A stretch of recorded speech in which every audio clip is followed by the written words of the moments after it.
Gimping ain't easy, but it's necessary.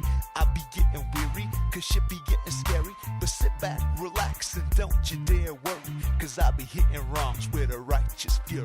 Yes, sir, see, I am the only one. My name is Josh Dunn, gonna have some fun telling the truths y'all can't handle. I might raise a scandal as I dismantle the fake, make them quake and make them shake. I make you bend, but never will I make you break. Just chill, yo, and don't be frightened. Open that closed mind, it's time to get enlightened.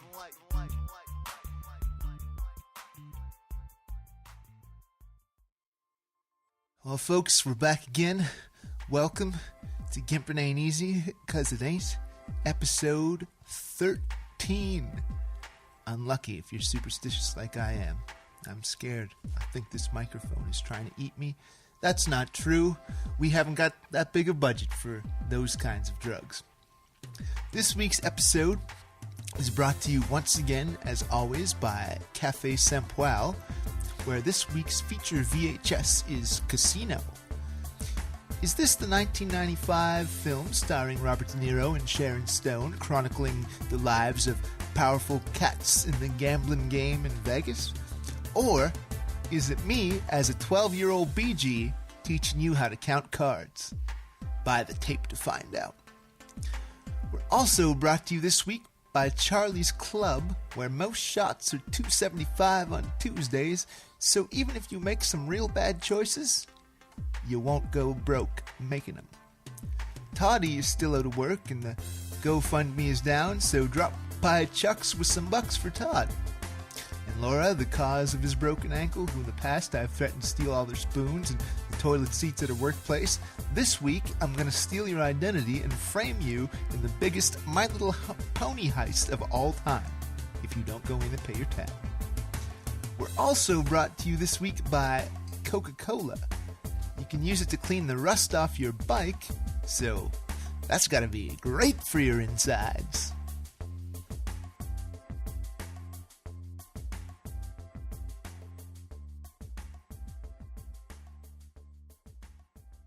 This week I'd like to tidy up some stuff from episode 11. Remember the guy who was calling me Slowpoke? Well, he did it again in Saint-Poil today, and I swore the next time it happened, I was going to let him know that ain't cool. I don't know the guy's name, so let's call him Billy.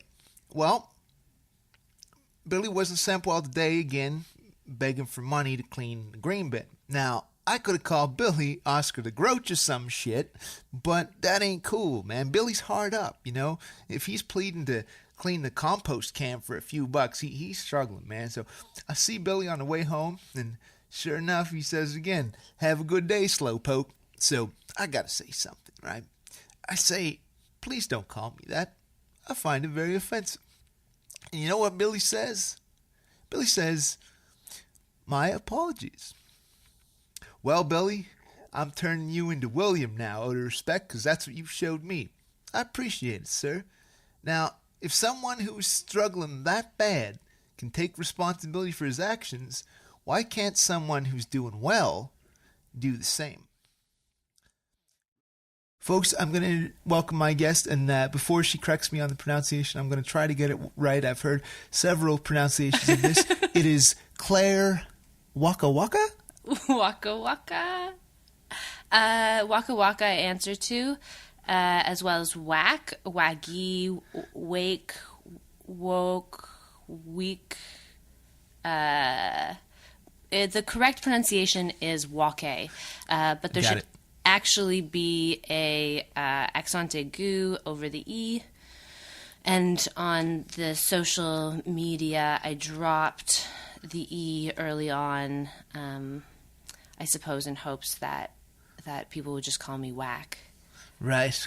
I'm Claire Waque, motherfucker. What you got to say? For real. Yeah, for those who didn't see, which is all of you, because we don't film this, I just did a fist bump to my heart. Talking real shit. I saw it. It was real. It was real for Claire. 1942 was sleeping, so he missed that one. But how are you today, Claire? I've had a weird little bit where I'm like stuck in a a communications black hole. And my phone fell into a toilet. And since then, it's been like I've been traveling across the country. I haven't had a phone. I didn't realize all your iMessages still just go to your iPhone if anyone that has an iPhone is trying to send you a message. So when I plugged in my iPhone, which is pretty dead, today I got 127 messages, and all of a sudden it made sense why a lot of people in my world seem perturbed or slightly pissed when I encounter them in real life. Right, because you missed that many. You see that, folks, to how much of a digital world we've gone to? It is actually more detrimental to you nowadays if your cell phone falls in the toilet than if you yourself fall into the toilet. Truly, less damage would have been done to my personal reputation, I'm sure. That's hilarious. I love it. So, as I start off most folks with this, or at least early on in most interviews, tell me, what was your childhood like? Oh, so I grew up in Toronto, Ontario, which is something I denied for a long time being here. The most I would confess was Southern Ontario. Oh, okay. So you still say Ontario, but you wouldn't give way to Toronto. I wouldn't give way to the Toronto, no. And with it, my childhood came with, I think, a lot of the privileges people assume about Toronto. My dad is a lawyer. And my mom was a housewife, and my sister and I grew up in a neighborhood that has a bunch of pools in every backyard. We were allergic to everything. My mom did a lot, I'm sure, for the early... Everyone who now enjoys tofu cheese or almond milk can thank my mother for her early purchasing power of such bougie milks. Mrs. Waque, I'm infuriated with you. Waque, sorry. Yeah, I know. I still got it wrong. Waque and Waque is pretty good. My dad used to say, think of a Canadian pedestrian. Want to go for a walk, eh? Yeah. That's good. Pure dad humor there. Yeah. Better lawyer than comedian, for sure. Let's hope so. And I went to public school initially, and then an all-girls private school, and a lot of my childhood was very, very sheltered, and my teenage years were very much a rebellion, as much as I could from that. I wanted to break everything, and sort of just tried to... I was giving a speech at my sister's wedding and talking about how when she was in high school, she read Victorian novels and waited for the one that would love her forever, and that's who she's marrying. And when you were in high school, you reenacted The Last Tango in Paris. Yeah, pretty much, yeah. That was... I used my private school kilt to maximum effect, I think is what I wrote in the wedding speech. Yeah, damn. No, so she was more the well-behaved child, I guess, or is that?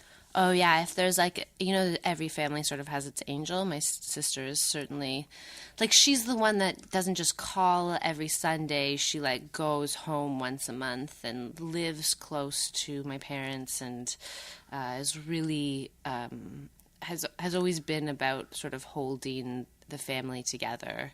And I've been like, I'm gonna go my own way. I'm gonna live on the East Coast. Right. How do they feel about that with you?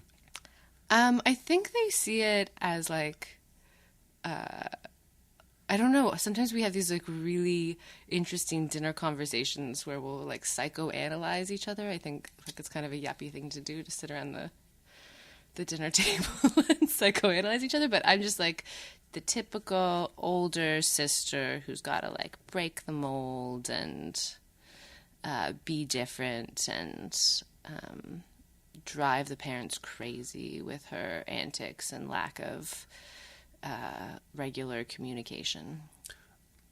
Right. So, but it's not like they do at least to some degree, tolerate you for who you are.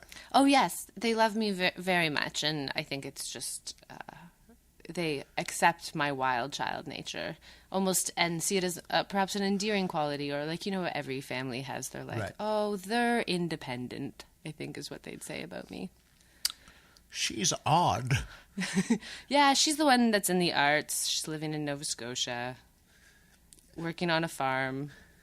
I would think for Ontario folks, like living in Nova Scotia might be an even poorer decision than being involved in the arts.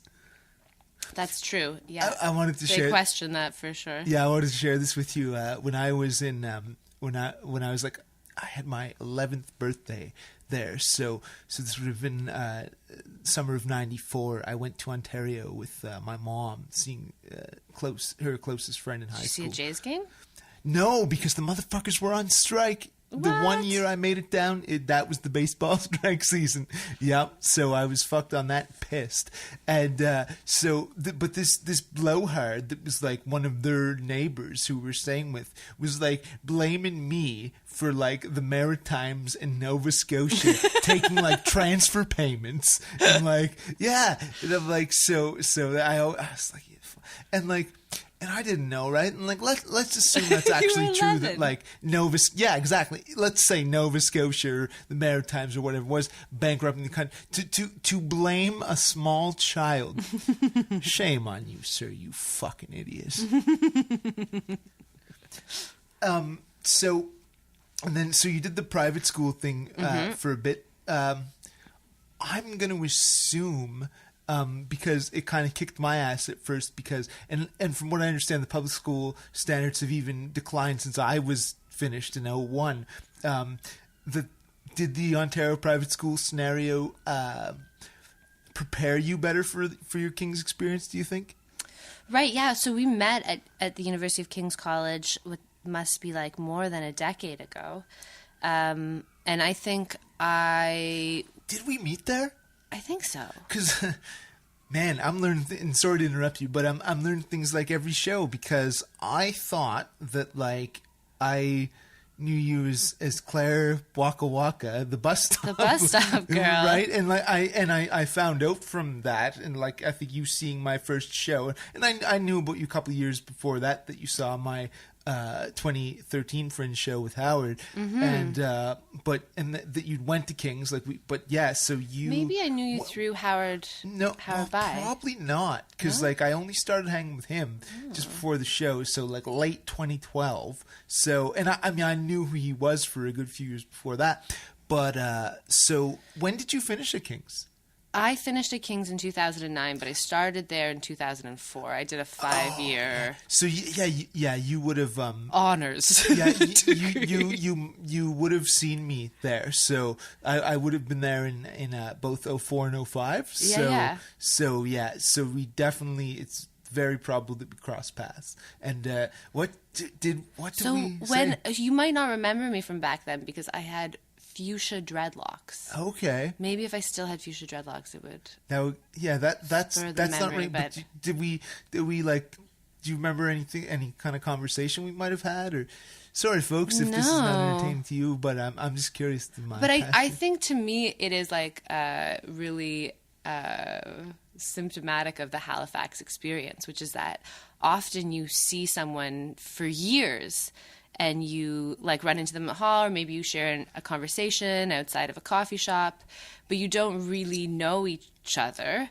But really, you're like one good conversation away from being fast friends. Yeah. And probably you have them as a friend on Facebook, and there's so many people around that it's like it's funny. I always feel like in Halifax when you're walking down the street, it's like you should have a smile on your face because if you don't know the person that you're passing, you're probably going to. And so why not? No, why not greet people with that smile, or it might come back to haunt you. Really? That's so. But tell me, okay, so right back to King's. How was that experience for you? Well, the reason why I came to Halifax was King's and their foundation year program, and I think like it was because a lot of the boys who went to the private boys' school in Toronto had gone to King's, and they'd all come back like talking so philosophical and so cool about Plato in his cave and Socrates and not knowing anything at all. And I was like, this is how to really get laid. This is like, you gotta like learn how to talk philosophy and like... Boy, you knew some nerds. And so I really wanted to go to King's and like sort of had my heart set on it. And I totally got my ass kicked in terms of writing and actually doing the readings. And there were a lot, right? There were a lot of readings, yeah. And, you know, I think a lot of people look back on that experience and wish they could do it or later in their life, because you're so young at that point. Like, a lot of the self-reflective capacity that you develop in university, you don't have when you're reading all these great books. So I feel like now rereading some of those books, I pick up on entirely different things. Right. And like, let's get real for a minute. Like, in terms of philosophy, right? Like, I thought like philosophy would just be more like, this is what I think and here's why, right? But no, it's like, that's okay, you can break that. Nobody can see, so it's only funny to us. But anyway, yeah, so you can like, I thought it was going to be more this like free-for-all kind of deal, right? Where it's just like a lot of ideas and freedom and stuff. But like, no, there is like the tradition of Western thought. And I think it is good in some ways, but in other ways, it's quite indoctrinatory, you know? Oh, completely. Right? Oh, yeah, this absolutely. This is what so-and-so said about this. Well, so-and-so critiqued this, and here's why, but what you have to say about it, well, that doesn't really matter, you know? Well, yeah. And I mean, you're only a kid if you're like 18 like I was or whatever, but still. Yeah, I think that there is I think it's good that they don't give... I mean, I think when you're that young, you're really still needing to just consume information in order to have an informed opinion, which is not to disenfranchise or discredit young people. But I think in general, the university student is like a young sort of... is a precocious adult or whatever. It's like they're very capable, but they sort of lack and perhaps very well spoken. But what they're doing is they're like a sponge, just sort of like soaking up information about the world, and then like as kids do, like kind of pantomiming or like trying out the feeling of using these people's arguments to be right. And I think it's like it's maybe this is like a well-timed episode, and that the students are now back, and so like get ready for those conversations in bars where someone's like, have you ever heard of like Socrates drinking the hemlock, and like where is the political will these days? And you're just gonna smile at this young person and wish them well on their learning journey. Give them a kiss, because they probably never had one before. Make sure they're of age. Yeah, certainly. Get consent first. But I did feel like coming out of university, the experience that I had was like that thing where you spend a whole bunch of time learning a system and being able to rehearse and explain why it works the way it works, and really having that drilled into or having to give the right response. Like if you give the wrong response, you get a fail or you don't get the marks or whatever. And so there is a very coercive way in which the King's education continues to feed the Western, white, patriarchal, capitalist paradigm. But at the same time, when you progress into the later classes, or depending on what you study, but it's always a sort of critical take on the historiography of how things have developed. So you start to be required to take those ideas apart.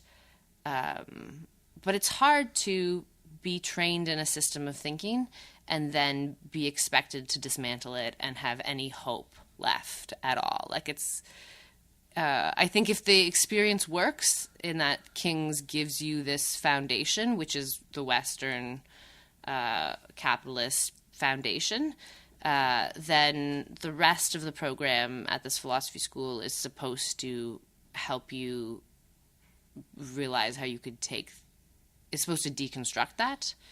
And I don't know if that's that useful. That was really hard coming out of university, is like having very little faith in the world that we live in. I don't think it is, because, man, like, it's so, and I reread my bookshelf, right? And even like Foucault, who I was like a big fan of in those early days, because I'd come under the influence of a retired QEH teacher who was on like permanent stress leave, who was like this radical deconstructionist, and he was saying like all these things that Foucault and Derrida said and stuff, but it wasn't even what they actually said. You know, it was his spin on that, right? So I didn't have any time for the old stuff, and I was like, okay, these guys are the Bible, you know. And then, but like rereading Foucault like 2 or 3 years ago, it's like, I don't get why this is important. This is silly. His whole life's work is silly to me. That doesn't mean it's not, but like I don't care what he has to say. I don't care about the Western tradition. I don't care about the deconstruction of it, personally. Mm-hmm. Yeah, I mean, that's where I did a contemporary studies program is the name of the degree, and I would recommend it for anyone who really wants to have the idea, like, enforce the idea that the world is an illusion. So if they won't let you in Shambhala, take CSP. Yeah, totally. I mean, I think I really appreciate the degree I got. I also did a degree in international development studies, and I think it really I did those degrees because when going into school as like an 18-year-old, I thought it was my job to change the world. And I thought in order to do that, I had to become a great thinker and writer and sort of be trained in the classical arts. And I left those degrees. And I think it's interesting for the experience of a degree that, of course, it makes sense that you have to learn how to play the game in order to take the game apart. But it leaves people, I think, feeling kind of disenfranchised in that you learn the first 2 years when I did international development studies were all about neoliberal economics. Like, you had to justify the world as it is today. And then after that, you start talking about colonialism and neo-colonialism and all the ways in which the system that the world exists in is not fair or equitable and doesn't make rational sense and isn't a humanist or humanitarian thing. And then they're like, okay, great, good luck finding a job. Yeah, Sobeys doesn't care what you think about the world, you know, and I think that's wonderful. The altruistic sense, I guess, that you went into things, and just to share with like where I was at that time, I was miserable. I wanted to kill myself the whole time I was at King's, but even before that too. So it wasn't. I'm not going to strictly blame King's on that, but it wasn't for me in the long haul. And it's funny you say like you felt that it was your responsibility to change the world, man. I'm 35, and I probably only started feeling that way when I was like 24, you know, and more so, and like, you know, I went on this like big rant against somebody to start the show, but it is because of that. I do want to make the world more fair and equitable, you know, and in some ways, by any means necessary. No, I'm not going to fucking slit your throat to, you know, get that across. But at the same time, I'm going to be because I think politeness and niceties disguise so many things, right? I am going to be fucking cutting and biting because the world is hard and there's a lot of suffering, and hey, I'm not perfect either. I'm not trying to say that. I'm not trying to say that.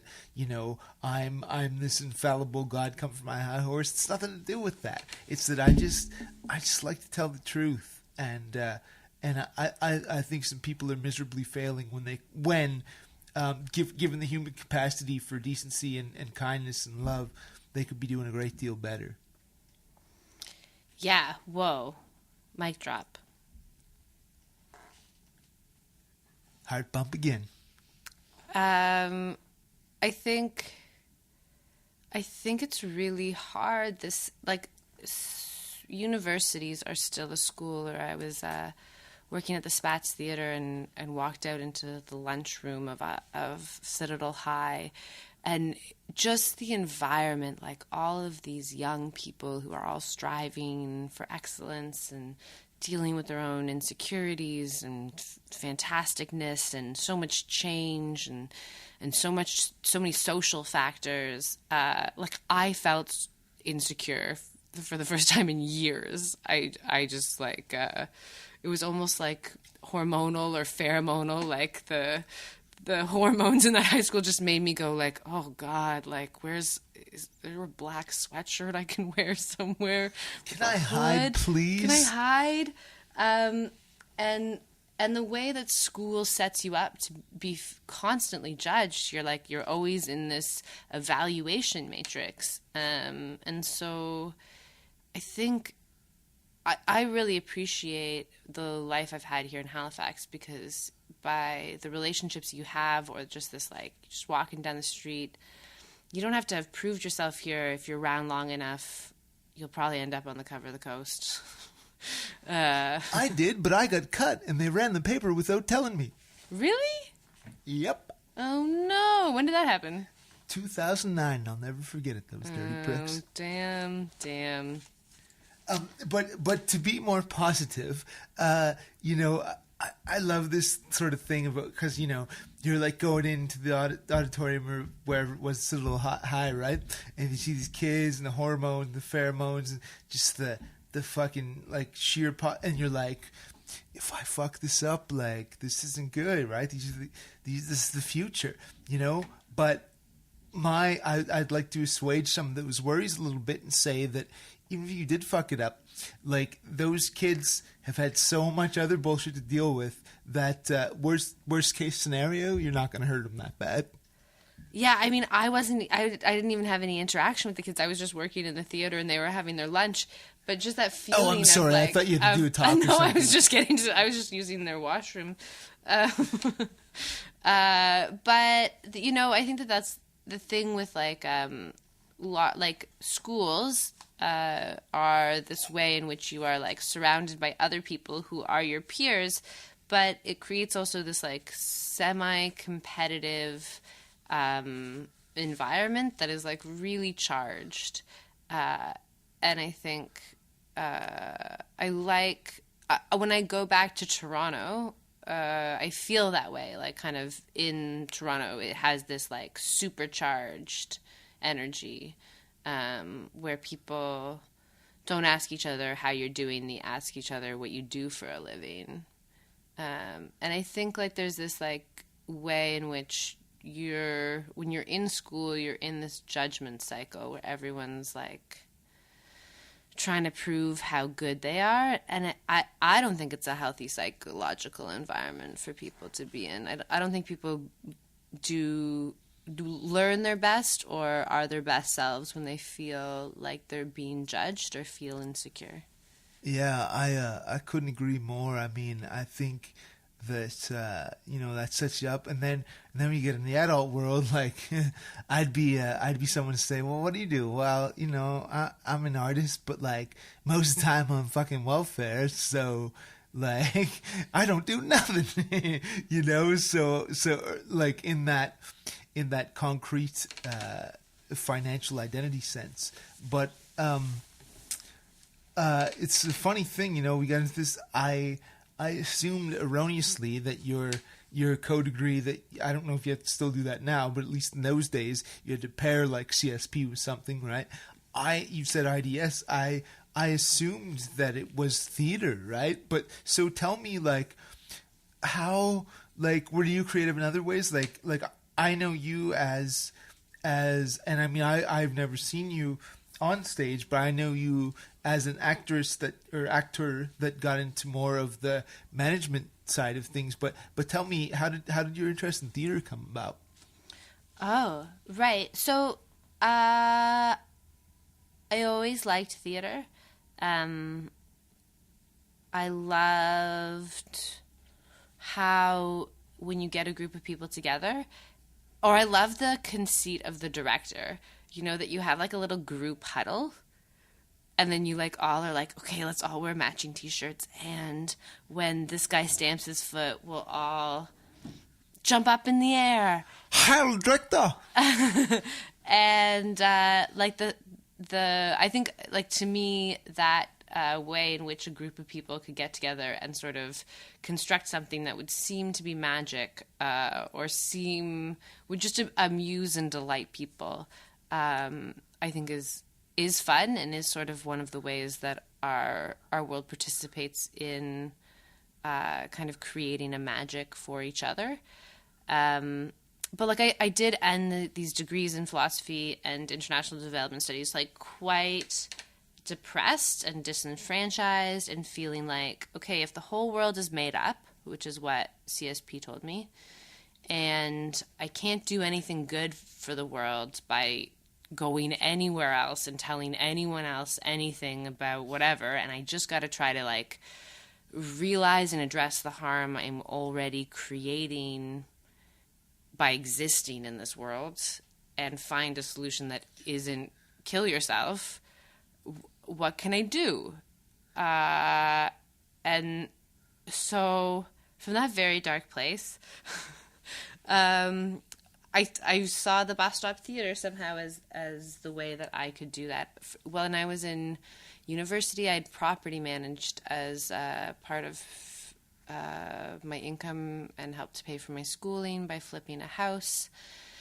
And that left me with a real sense of how the kids from Ontario have their parents paying send the rent checks, and how the rent prices here and food prices are all justified based on a tourism or like import of capital market, and that the universities, while they have an amazing effect, and I really believe in Halifax's like vibrance and a lot of its music and forward-looking scene as being based in the universities have like a really tough effect on the city. And I felt like, as a person who had sort of like worked for an Ontario company managing these properties, I had an obligation to Halifax that if I could like manage a property here, that I should do it and like do something really good with it.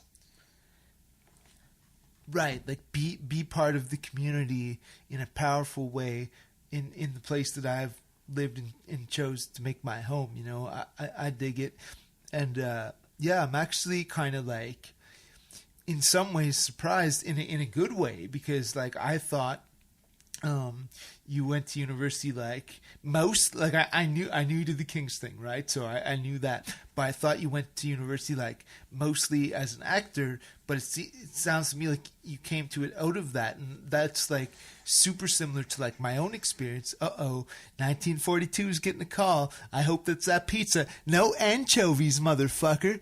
But I wanted to like it just seemed so abstracted from the human experience, right? Like I wanted to feel, and I got like much more of just meaning and just beauty and pain and suffering and everything of the human gamut of experience from films and novels and, I mean, in more recent years, like TV shows and music and stuff like that, right? So, like, I, too, came to the arts after the King's experience, right? Yeah, I mean, I did plays. I worked with the King's Theatrical Society, and it was an amazing experience.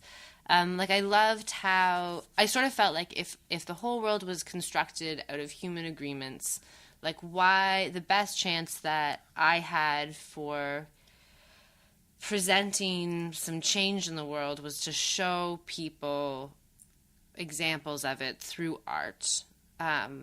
And at one point, I did really want to be a director and a producer of theater works, and I thought that, kind of felt like no one's going to let me build a house, so I can build a stage house, or I can set up some tables and chairs, and that will represent the world within the house, and we can examine that web of relations, if that's really what holds this world together.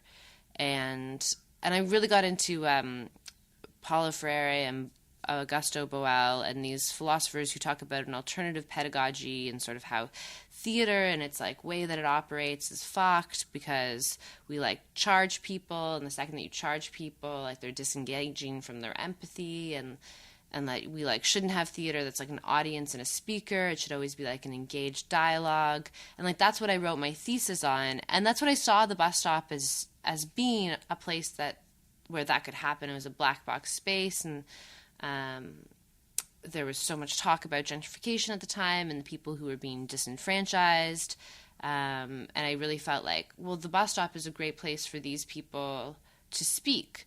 And have a spotlight and have a microphone, and that's the best way that I can contribute to a better world, is just to take responsibility for my own actions in Halifax and try to step out of the spotlight and not use the microphone, and instead operate the board and learn how to run and wrap cable.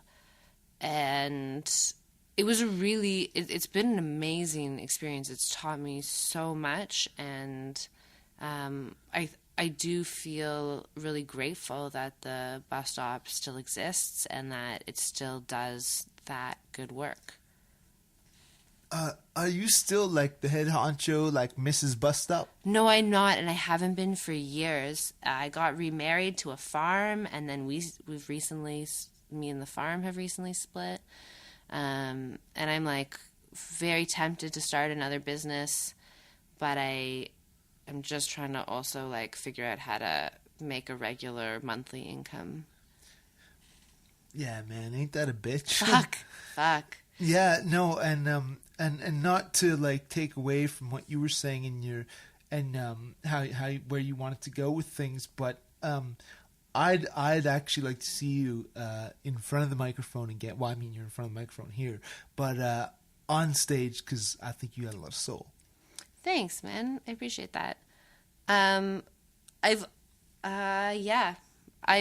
I really appreciate being backstage or behind the bar of the bus stop. I love being in a position where you can assist in bringing everybody together by making a few, what are they called? Turns of hand, like sleight of hand.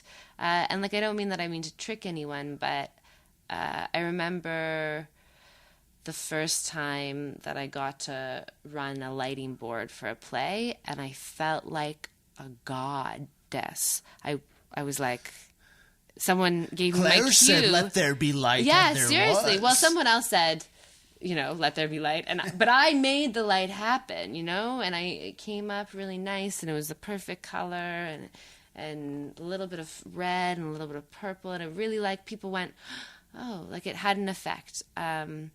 But I think like my experience since the bus stop, or with the bus stop and with the farm and since university, has been to like kind of let go of this idea that no one's going to let me build a house or no one's going to let me change the world, And I'm now I started building all sorts of things, and I have no sense that because of the privilege that I've had in my life, I should try to hide in the shadows.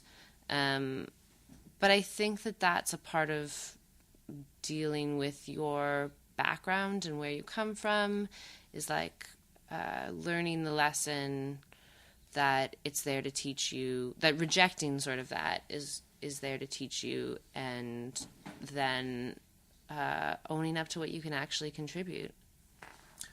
As I'm starting to say this, in 1942, would you mind re-whiskeying the both of us? If that's okay. Oh, is he outside on the balcony? No, he's not. Where is he? I can't see him. He's just hanging. He's just hanging? All right. I can grab you, though. What's happening? Oh, yeah, I'm just asking for another drink. Here. Claire's needs to...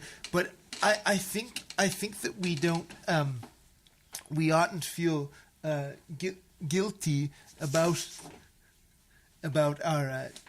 I knew she'd go for it. Our backgrounds, right? Because we are not responsible for. And I think there's a great deal of, like if you came from a privileged which I didn't, right? But like, I mean, by world standards, I guess, but by Western standards, no, right? And I think you kind of did, but I think like that's immaterial, right? It's like what you're doing now, and it seems to me like you are being extremely mindful, and I like if you grow up rich, like that's not your fault. You know what I mean? You're not guilty of that, in my opinion, at least. And I wanted to so what happened that got you to go into farming from the theater? Thanks so much. Why, thank you, sir. Yeah, I just want to touch on this thing about backgrounds, and I think it's a really interesting question when you're getting to know someone, or part of how you get to know and relate to someone is by learning where they come from. But like the story of where someone comes from is not, I think, is a story that ideally breaks down our sense that difference defines, and instead allows us to realize that there's a lot that we can relate to in each other's backgrounds and stories, although they are not our own. I think effort defines too. And actually, before you go into and you can say more on that if you like to, but I think just to sort of make this related to my situation, like more in general, like before we get into like farm, what do you think about, like, I just curious your opinion about like sort of what the problems are and what could be made better about like disabled folks in the performing arts. Well, can you restate that, or just what the question is? What can we do better for disabled arts and disabled folks in the arts? Well, yeah, and more specific, just like so performing arts at least. Like how is it now, and in your opinion, and how might it be improved? Well, like I think accessible venues is a big part of things. Like if you can't feel comfortable in an audience, how do you feel a part of, how do you get exposure to those things, to the experience of being, of what that experience is to be in a theater for live performance. I mean, I think that there's a lot of like I think the events that happen that are great create an energy. And I think that that's felt and appreciated by everybody. Like, it doesn't matter if you're standing behind the bar working, or you're a person on stage, or you're a person in the audience. Like, there's a real energy that happens, and I think that is accessible to everybody. But there's so many things that happen that are musical events that may not be accessible to certain groups, that could be made more accessible, that are not. There's so many ways in which like the works that people want to produce, like say more Shakespeare plays, like don't have appeal to a large audience, and there's ways in which what people want to produce is so stressful and shocking or whatever that it also isn't accessible to all people, or maybe triggering, or I don't know. Like wow, I'm really having like a time wrapping my head around this question. I think people who produce art are essentially selfish. And they're not actually concerned about making their experience immediately accessible. They're concerned with like creating whatever it is that they're experiencing. They're taking that and using that magic that they've discovered, and they're trying to share that experience. So I think it's really tricky sometimes to consider how you would get a band to make something accessible to those who have difficulty hearing. Do you know what I mean? Absolutely. Yeah. And like I sort of come at it from a different angle, and I got to apologize somewhat because like I put you on the spot because I'm saying like, what do you think? And you're not actually disabled. Again, like that's not your fault, right? Like you can't help that you're not disabled, right? Like that's I'm not trying to ride a guilt trip on there, but I guess what I'm, and I mean, I think to be like an audience member is, I suppose, somewhat of an important part of it, but I'm thinking more of disabled like artists, like actually being the producer, right? Like and having the audience consume, and I guess like, and okay. Just hang on. Yep. I'm almost there. What you were saying about like selfish, like, yeah, every artist has to do that to a point, right? Like even myself, like a certain way I speak might not be accessible to everybody, but I do have those kinds of things in mind because I want the message, but I don't want to be a total shill. So that's like a really important balance too. But yeah, you got to stay authentic and true to yourself. That's your magic. Right. Yeah. And so I guess for me what that really comes down to is that I don't think that folks who are disabled like me are seen enough yet as human beings, and I think that's where the problem comes in more than the specifics of like, oh, we need to make this band like, like accessible to a deaf person, or like we need to build the ramp to get. It's that because we're not fully human beings, those things are not already in place. Because if we were, they would be. That's my take, at least. Yeah. Wow. Totally. I think that there's... I mean, one of the things I really feel is the magic of the bus stop, and is the thing that is key to the heart of the bus stop, is that anybody can produce work there. It's not... it's a rental venue. It's not curated. And it's a rental venue not curated because it doesn't receive the funding to pick who it produces and pay for them to produce their work. And I think if it did, it would seek to do more for people who don't get their stories told enough. But the thing about accessibility, I think, is... So I think right now what I've been hearing from people is that if you can get, and I think this is almost in general for the arts in Halifax, if you can get Canada Council funding, and they do have a disability project stream. I don't personally know much about it. Yeah, it's like disability and deaf arts or something. It's that somehow linked together, but yeah.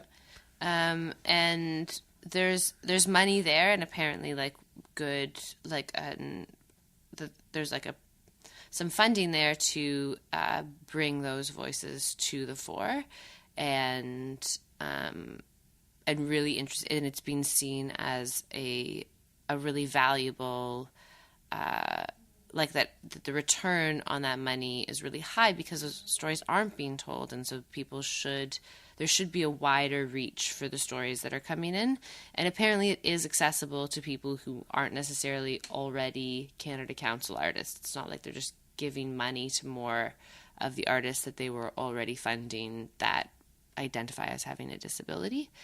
It is reaching out to other people whose voices may not be heard currently. The problem, I think, with that, when you're talking from the context of where Halifax is that there's like 2 other levels of funding that normally you would have some access to that is already spoken for by existing groups.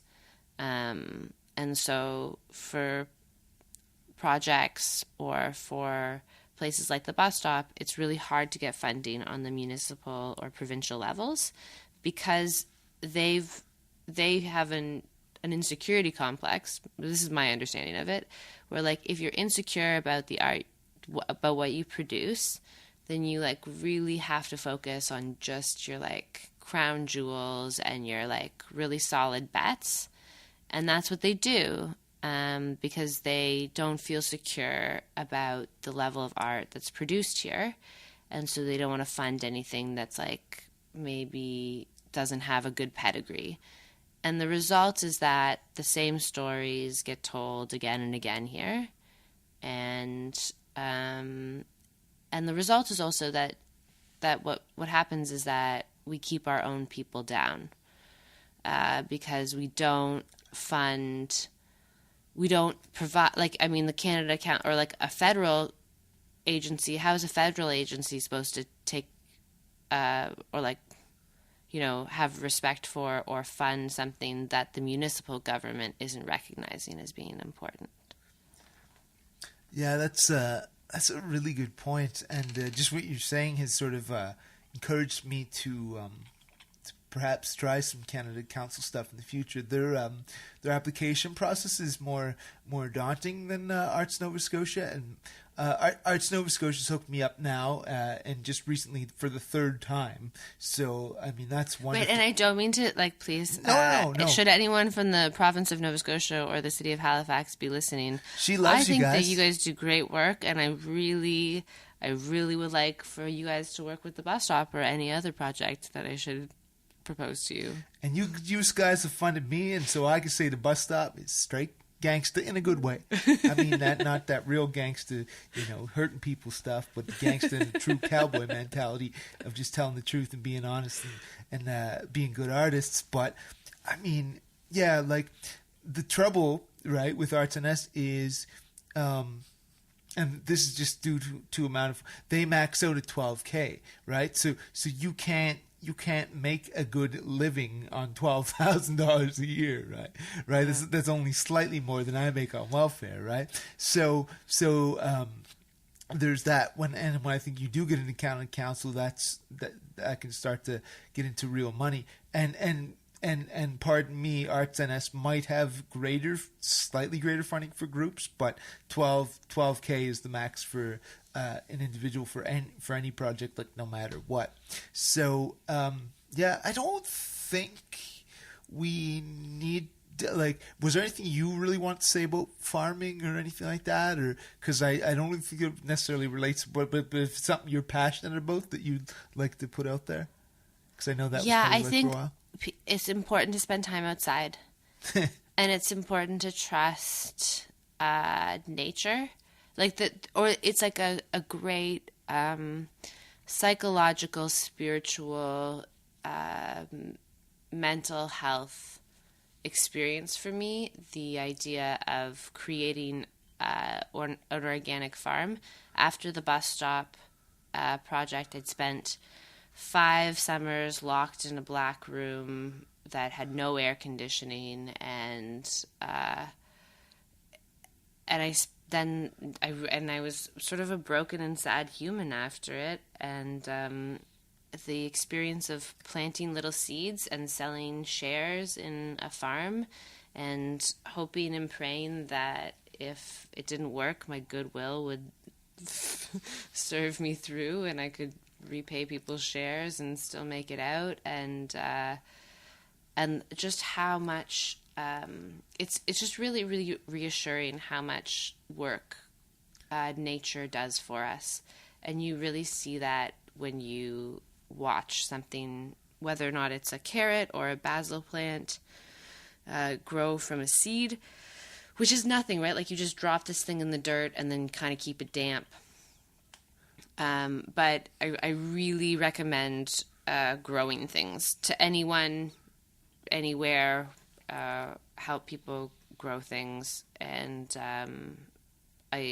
spend time outside and learn how. And plant identification, I think, is a really gratifying thing, also.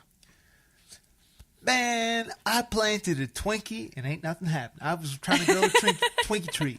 You know, I'm being silly, folks. No, I think that's quite wonderful what she said, and that like because I knew that was a big part of her life, and I can't speak to direct farming and plant experience myself, but I can speak to just the fact that I love going to the public gardens when it's nice enough and just being in nature and all those plants, and how rejuvenative that is for me, and that is wonderful, and it's wonderfully healing. And I think as human beings, that is what we're meant to do. We are meant to be in nature. We're meant to be in the woods. We're meant to be growing stuff. We're not meant to be locked in a black box for 5 summers. It's unnatural. You know, Don't do it. Yeah, right? Because you need that vitamin D and C.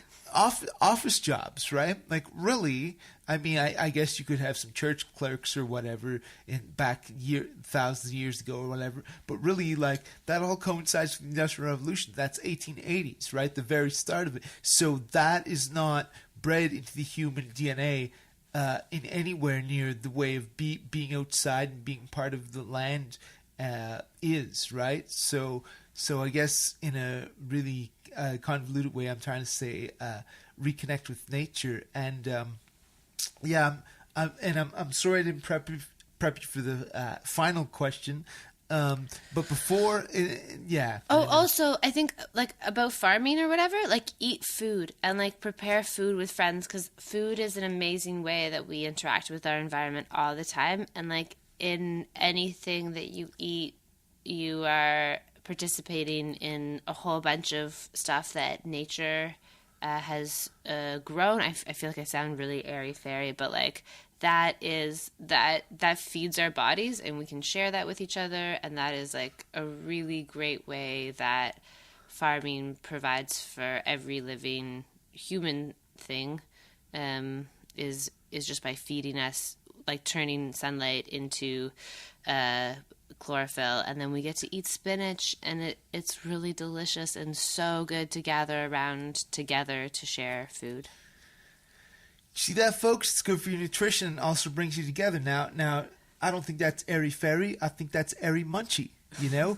and she's talking about all this stuff, reminding us to eat food. That's a good reminder for me, because I normally eat glass, and my digestion hasn't been going too well lately. So I got to remember that stuff, folks. I do. And I love this. Is there anything you'd like to add? Yeah, we'll grow, like, you get 4 plants, right? 4 wheat plants? I get 4 plants?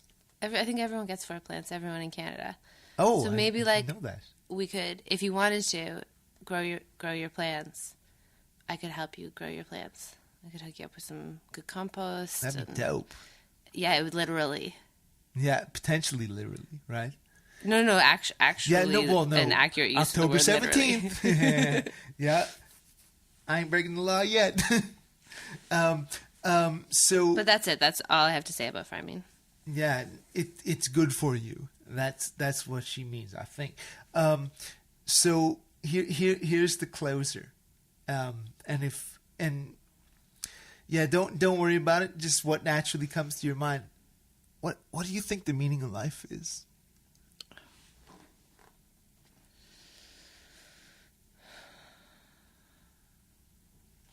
A lot of silence.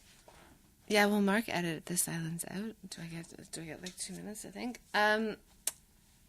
I think for humans, the meaning of life is that we get to go on this search and come up with all sorts of good, possible, positive, or sometimes we get stuck in negative, possible meanings for and to life. And I think at various times in our lives, like we've talked kind of about like childhood and like university days, and then like the sort of maturity that happens, or like how you try to learn your place, and then you're no longer like a peer or a student. You got to like become an actual person. I think all of those are like chapters in the meaning, in your story of the meaning of your life. And like when you're a kid, the meaning of your life is like, or when you're a baby, the meaning of your life is like looking up to your parents and like they're your gods. And like in that way, we've been like talking kind of like Kingsley or whatever, like that idea of like who killed your gods. It's like that, who is your god, I think is like, what are you putting up as that prize on your shelf, or that thing that you're going for? Is it the perfect relationship? Is it financial success? I feel like when you're a student, it's pretty clear, like you want to get good marks and you want to be liked and you want to kind of not have a giant pimple or whatever, and like those are your priorities. I had so many. I had cystic acne. Oh, me too. I wore foundation to school in grade 11. Me too. I wore foundation for so many years. We should talk about acne sometime. I think that's something that's not talked about enough. The Acne Show. Popping pimples. But yeah, I mean, I do think that the meaning of life is this thing where you like, do I want to compare it to popping pimples? Maybe. Why not? Like you end up with like everything's good, and then you have this like slight irritation, and then it becomes a really big problem and you can't stop worrying it or touching it, and then you're like, that's it, I'm just going to destroy it. It's too much of a big deal. And then you end up with a big fucking bloody scar on your face, and you just have to wait for it to heal. And that, I don't know. And then like the next time you're like, I'm totally not going to pop it. I'm just going to like, I'll just deal with it. And then it hurts too much, or in the middle of the night, you're like, anyways. So if I could give an actual serious answer to the meaning of life question, I do think it is this thing where in each chapter of our lives, we set up an idol for ourselves. And the meaning in life is being able to like pick appropriate idols and learn from the thing that you have made your God, and realize that part of that process of making something your god or goddess is going to mean also destroying that thing or taking that thing apart piece by piece. But I think the way to do that, and the way to live the meaning of life in a fulfilling way, is to have admiration and respect for every pimple, to realize that everything that you place as a